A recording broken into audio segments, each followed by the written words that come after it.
కనుక ఉదయించకపోతే జనవాళ్ళు లేదు.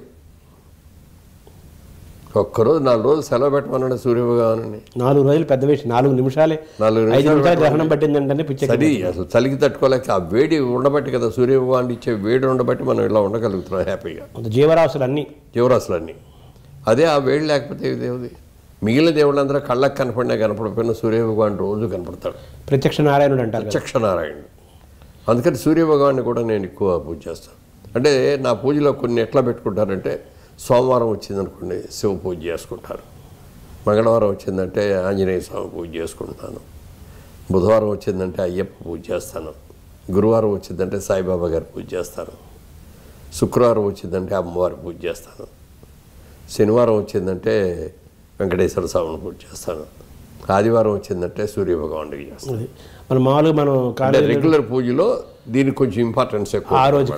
ఆ రోజుకి అంతకుముందు దాకా ఇప్పుడు శతనామావళి చదివామనుకోండి, అష్టోత్తరం చదివామనుకోండి, సహస్రనామావళి చదువుతాం. ఆ దైవానికి సంబంధించి ఆ రోజుకి ప్రత్యేకంగా మామూలు మనం కాలేజీలో చదువుకుంటే టైం టేబుల్ వేసుకున్నట్టుగా, ఈరోజు ఫిజిక్స్, ఈరోజు కెమిస్ట్రీ, ఈరోజు మ్యాథ్స్ అన్నట్టుగా, ఈరోజు ఇంగ్లీష్, ఈరోజు తెలుగు అన్నట్టుగా ఒక్కొక్క రోజుకి ఆ రోజుకి ఏ దైవం ప్రత్యేకమో అందరి దేవతలని ఆ రోజు పూజిస్తూ ఆ రోజుకి ప్రత్యేకంగా కొంచెం ఎక్స్ట్రా పూజిస్తారు. ఈ దైవభక్తి, ఆధ్యాత్మికత మీకు ఏమిచ్చింది సార్? చాలా ఆత్మసంతృప్తినిచ్చిందండి. అంటే నేను ఏ రోజునైనా ఏ దేవుడికి పూజ చేసినా సమస్త లోకాశుకినో భవంతు, సర్వే జనాశుకినో భవంతు అని కోరుకుంటాను. అయితే ఈ మధ్యకాలంలో కొంత ఆలోచించిన తర్వాత సమస్త లోకాశుకినో భవంతు చాలా మంచి పాటే, సర్వే జనాశుకినో భవంతు కూడా చాలా మంచి పాటే. కానీ సర్వే జన అంటే అవి జనాలేనా ఇందులో ఉంది? సృష్టిలో జలచరాలు ఎన్ని ఉన్నాయి, పక్షులు ఎన్ని ఉన్నాయి, మరి పాములు ఎన్ని ఉన్నాయి, కొన్ని కోట్ల జీవరాశులు ఉన్నాయి. ఆ జీవరాశులు కూడా బాగుండాలి కదా. అవన్నీ బాగుంటేనే మనం బాగుంటాం. మనం మాత్రం బాగుండాలని ఎందుకు కోరుకోవాలి? అందుకని సర్వే జనాశుకినో భవంతు, సమస్త జీవాశుకినో భవంతు అని కూడా రోజు దండం పెట్టుకుంటాను. ఈ ఆలోచన మీకు వచ్చిందా సార్? నాకే వచ్చింది, చెప్పింది కదా. అది ఇప్పుడు అలాగే మీరు ఆదివారం సూర్యుడు, సోమవారం శివుడు, మంగళవారం ఆంజనేయ స్వామి, బుధవారం అయ్యప్ప, గురువారం సాయిబాబా ఇలా పెట్టుకున్నారు కదా. ఇది మీరు మామూలుగా మీరు తెలుసుకున్న క్రమంలో మీకు చేసుకున్నారు, గురువారం ఉపదేశించారు? నాకెవరు గురువు ఉపదేశం అది లేదండి. ఏదో నోటుకొచ్చిన పూజలాగా చేస్తాను. ఎవరన్నా పెద్దవాళ్ళు ఎవరన్నా వచ్చి నేను చేసే పూజ చూస్తే ఒక విధంగా నవ్వుతారు, ఒక విధంగా మెచ్చుకుంటారు. ఎందుకంటే ఇప్పుడు అందరూ కూడా గురువుల దగ్గర ఉపదేశం ఉంది, గురువులు చెప్పిన ప్రకారమే చేసేవాళ్ళు ఉండరు. కొంతమంది ఉంటారు. ఇప్పుడు విలేజెస్లో ఉంటే వాళ్ళకి దేవుడి దగ్గరికి వెళ్ళి మనస్ఫూర్తిగా దండం పెట్టుకుంటారు. నేను కూడా మనస్ఫూర్తిగా దండం పెట్టుకొని నాకు ఇది కావాలి, అది కావాలని కోరుకోను.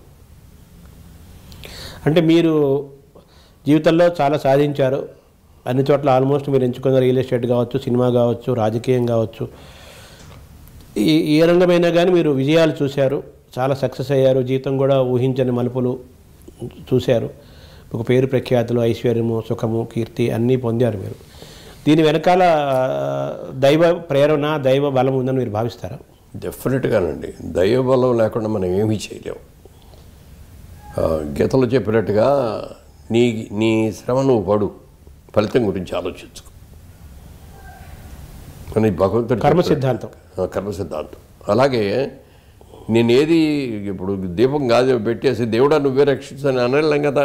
దానికి మనం ఏదో చెయ్యడ్డు పెట్టో, కార్డు అడ్డు పెట్టో, పుస్తకం అడ్డు పెట్టో ఉంటే ఆ గాలి వచ్చినా తట్టుకొని ఆగుద్ది. అందుకని మనం చేసే కృషి మనం చేయకుండా దేవుడా రేపు పొద్దున్నకి తెల్లారిపాటికి నేను కోటీశ్వరుని అయ్యేటట్టుగా చెయ్యి, నా బుద్ధిని ఇంత బంగారం వచ్చేటట్టు చెయ్యి, లేకపోతే నెక్స్ట్ మంత్ రేపు పొద్దున్నే నేను ముఖ్యమంత్రినో, మంత్రినో, ఎమ్మెల్యేనో అయ్యేటట్టు చెయ్యి. ఇవన్నీ అడిగితే ఇట్లా సంభవం అది. అందుకని అసంభవమైన ఏది అడగకూడదు. మనం చేసే కృషి మనం చేసి మనకు అర్హత ఉందనుకుంటే దేవుడు ప్రసాదిస్తాడు. అంతేగాని రోజు నాకు ఇది ఇవ్వు, నాకు ఇది ఇవ్వు, నాకు ఇది అంటే ఎవడు? అన్ని కోరిక లిస్ట్ చదివేస్తే చాలా పెద్ద లిస్ట్ ఉంటుంది. ఒక కోరిక తీసిన వెంటనే రెండో కోరిక కోరేస్తాడు. అదే 3, 4, 5 ఇంత పెద్ద పుస్తకం పెట్టుకొని. అదే కొంతమంది ఏం చేస్తారంటే కోరికలు తీరంగానే మళ్ళీ మర్చిపోతారు. అదే అమ్మో ఆపద వచ్చేసిందని రోజు దండం పెట్టేసి పొద్దున సాయంత్రం దండం పెట్టేసేసి ఆ కోరిక తీరంగానే మళ్ళీ దేవుడిని మర్చిపోతారు. అంటే ఆపద వస్తేనే గుర్తుకొచ్చేస్తే అట్లా కొంతమందికి, ఆకలి అయితేనే అమ్మ గుర్తొస్తే అది కరెక్ట్ కాదు కదా అని మీ భావం. మధ్య బాలకృష్ణ గారి సినిమా జయసింహ అనే ఒక సినిమా వచ్చింది. అవును సార్. ఆ సినిమా షూటింగ్ జరిగినప్పుడు కుంభకోణంలో జరిగిందండి. అక్కడ బ్రహ్మాండమైన దేవాలయాలు ఉన్నాయి, చాలా ఫేమస్ కదా, చాలా ఫేమస్ దేవాలయాలు. అక్కడ మేమందరం ఒక కాటేజెస్ ఉన్న ఒక హోటల్లో దిగాం. మేము నా కాటేజీ పక్కన బాలకృష్ణ గారి కాటేజీ, ఎదురుగుండా బ్రహ్మానందం గారి కాలేజీ. రోజు ప్రొద్దున్నే వాకింగ్ చేయడం కోసం నేను 5ంటికి లేచేవాడిని.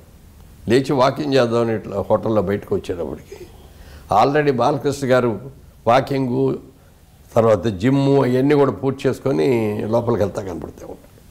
నా వాకింగ్ అయిన తర్వాత మళ్ళీ ఇట్లా అయిన తర్వాత చూస్తే దేవుడి దగ్గర కూర్చొని పూజ చేస్తూ ఉండేవాడు. మీకంటే ముందు ఉండేవాడు? నాకంటే ముందు, చాలా ముందు.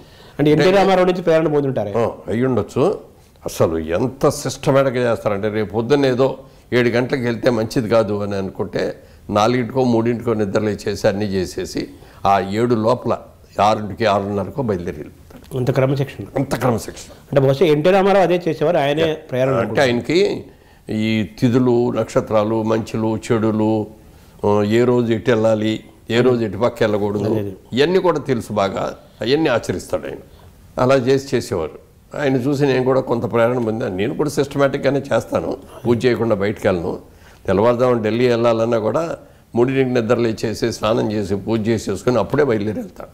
అవును, మీరు ఎంపీగా ఉన్నప్పుడు 5 ఏళ్ళు? ఎంపీగా ఉన్న 5 ఏళ్ళు. కానీ ఎప్పుడు కూడా ఏ పని మీద వెళ్ళినా కూడా పూజ చేసుకోకుండా మాత్రం ఎక్కడికి ఏ పనికి వెళ్ళను. అది ఒక నిత్యకృత్యం అనమాట. ఎదురుగుండా కాటేజీలో బ్రహ్మానందం గారు ఉన్నారు. ఆయనకి దేవుడు భక్తి అది ఉంది. ఒక రోజున వచ్చాడు, నేను పూజ చేయటం, అక్కడ కూర్చుని నాతో కూర్చుందామని నేను లోపల పైకి చదివి వేస్తూ ఉంటాను పూజ. మామూలుగా మనసులో చేసే పూజ కాకుండా దానికి కూడా ఒక కారణం ఉంది. అంటే నా వాయిస్ బిగినింగ్ డేస్లో కొంచెం పీలగా ఉండేది. ఇప్పుడు బేస్ అయింది కదా వాయిస్. అదే అప్పుడు అందరూ చెప్పారనమాట, చెప్పి ఇట్లా బాగా కొంచెం నువ్వు ప్రాక్టీస్ చేసుకోవాలి, వాయిస్ ప్రాక్టీసు, వోకల్ ఎక్సర్సైజ్ చేయాలి, వోకల్ ఎక్సర్సైజ్ చేస్తే కానీ ఇది రాదు అని చెప్పి దానికి అయ్యో కొన్ని చెప్పారు. ఆ చెప్పిన దాంట్లో నేను అన్వయించుకున్న దాంట్లో ఒకటి పూజ. రోజు పూజ చేసేటప్పుడు బాగా బిగ్గరగా చదవాలి. అంటే మామూలుగా చదువుడు ఆ చదువుతా అంటే మనకి కొంత ఏమంటారు అయ్యి ఫ్రీ అవుతుంటాయి. గొంతుకు సంబంధించిన ఇవన్నీ కూడా ఫ్రీ చేసాం. అది కొన్నాళ్ళకి అది కరెక్ట్గా సెట్ అయింది. అది